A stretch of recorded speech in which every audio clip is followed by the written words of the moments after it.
The Mitten, a Ukrainian folktale adapted and illustrated by Jan Brett.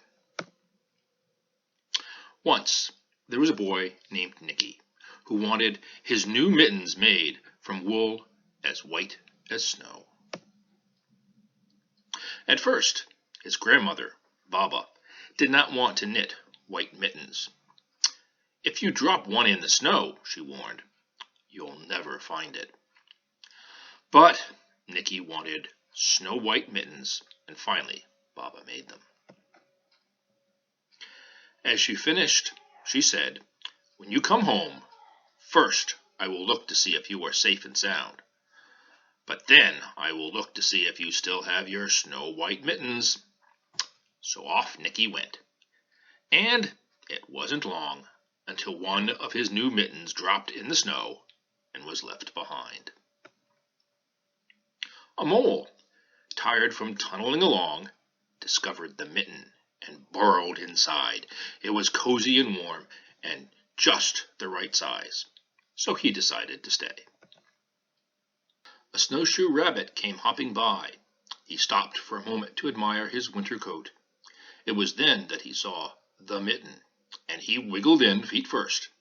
The mole didn't think there was room for both of them, but when he saw the rabbit's big kickers, he moved over. Next, a hedgehog came snuffling along. Having spent the day looking under wet leaves for things to eat, he decided to move into the mitten and warm himself. The mole and the rabbit were bumped and jostled, but, not being one to argue with someone covered with prickles, they made room. As soon as the hedgehog disappeared into the mitten, a big owl, attracted by the commotion, swooped down. When he decided to move in also, the mole, the rabbit, and the hedgehog grumbled, but when they saw the owl's glinty talons, they quickly let him in. Up through the snow appeared a badger. He eyed the mitten and began to climb in. The mole, the rabbit, the hedgehog, and the owl were not pleased. There was no room left, but when they saw his diggers, they gave him the thumb.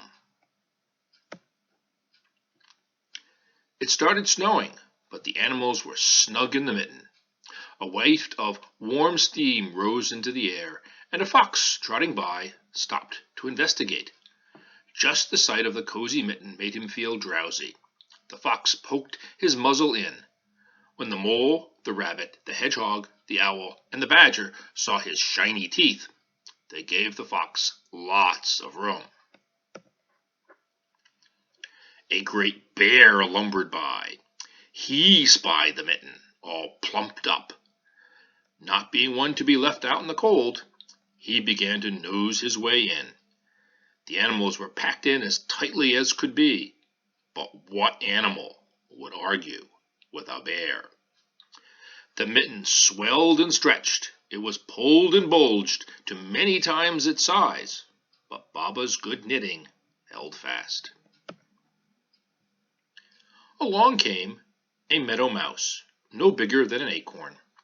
She wiggled into the one space left and made herself comfortable on top of the great bear's nose. The bear, tickled by the mouse's whiskers, gave an enormous sneeze. Ka-choo! The force of the sneeze shot the mittens up into the sky and scattered the animals in all directions. On his way home, Nicky saw a white shape in the distance. It was the lost mitten silhouetted against the blue sky. As he ran to catch his snow-white mitten, he saw Baba's face in the window. First, she looked to see if he was safe and sound, and then she saw that he still had his new mittens. The end.